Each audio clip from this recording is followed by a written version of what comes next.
great today. 18 holes of golf. You paid for it. I like that. What a friend. Now you helped me set up my class. The first new teaching job. This is great. Yeah, if you would have made that 4-foot putt, you might have won. Well, you could have been a nice guy and let me win, but... There's always next week. Yeah, just like that there. That's great. Boy, the old saying that it's a small world is all too true here. It's hard to imagine that people this small can even function outside their homes, let alone learn something. It's hard to imagine that I was once this small, that I was seated here looking out these same windows 30 years ago. I can't believe you landed a job here. Bill, have faith. I'm a great teacher. No, I mean here at my grade school. Well, my alma mater would never hire me. I was a terror in grade school. Oh, I can believe that. Well, thanks for the compliment. It even smells the same. Really? Yeah, like a combination of milk, paste, and mimeograph papers. Remember those dittos? Yeah, we used to get high on them.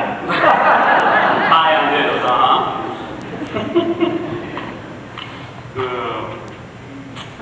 Goodbye, Mrs. Schutz. And thank you for taking maternity leave in the middle of the school year when I needed a job. I remember one girl, what was her name? Mary Ann Blodgett. Used to sit right here in this very own steeple.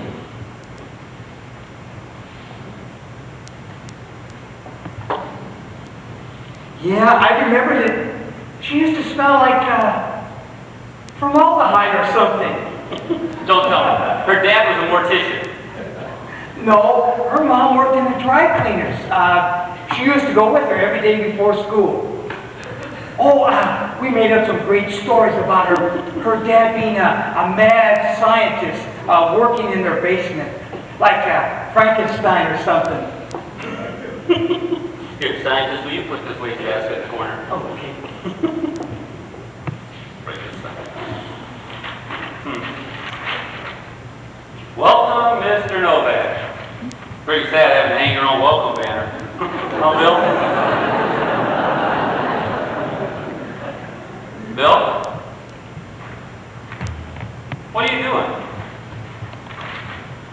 It's still here. I can't believe it's never been replaced.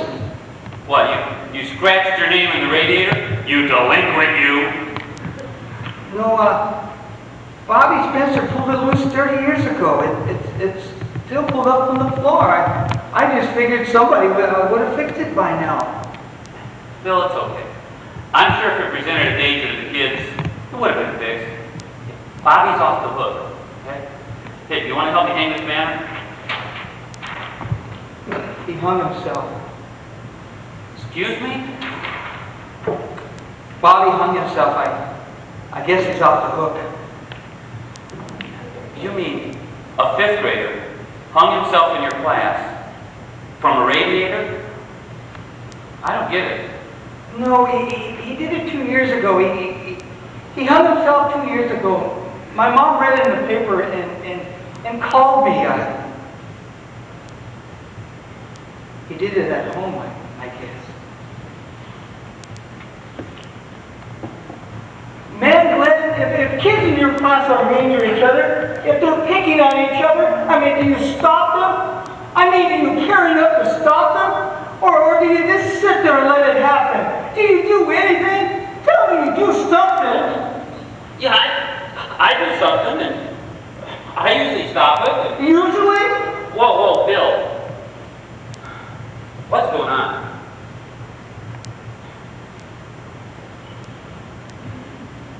30 years ago, me and some of my buddies tied Bobby to that radiator. Kids do stuff like that to kids all the time. We weren't playing cowboys or Indians or cops and robbers.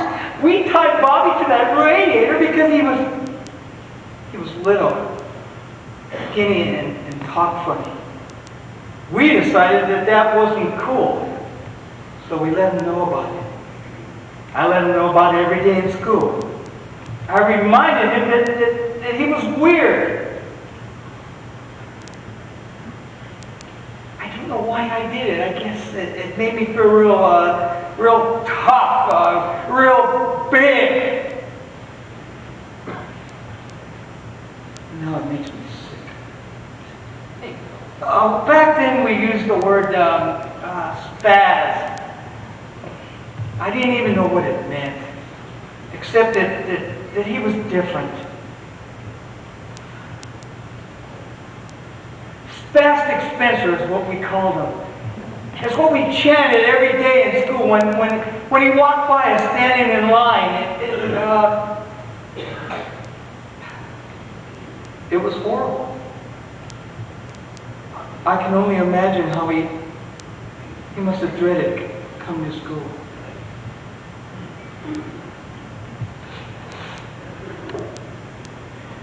What happened the day you tied the radiator?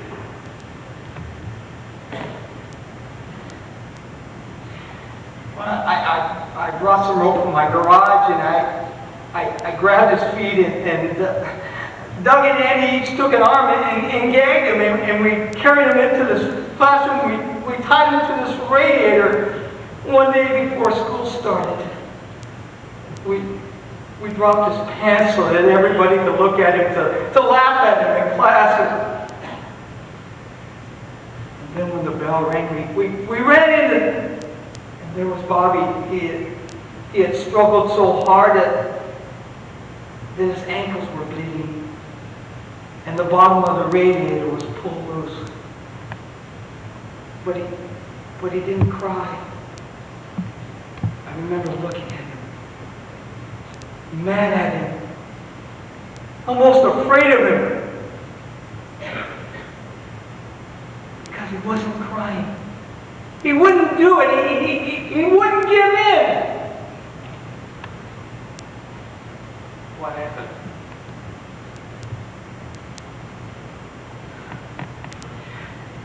The teacher sent Bobby to the nurse, and we got sent to the principal, and I got a few detentions, and my mom grounded me.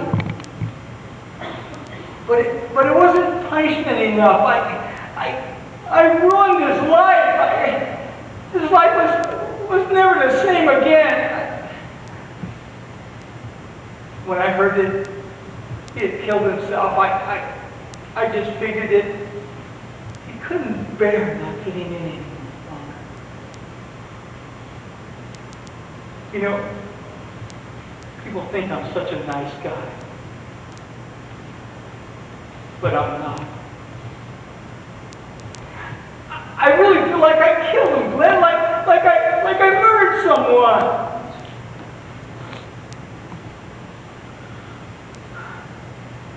You've been carrying this around for a long time, Bill. 30 years. Man, I'm sorry, Glenn. Here I am, ruining the best thing that's happened to you this year. I just only came to... It's okay. It's okay. Really. I'm glad I was here. I'm glad you told me.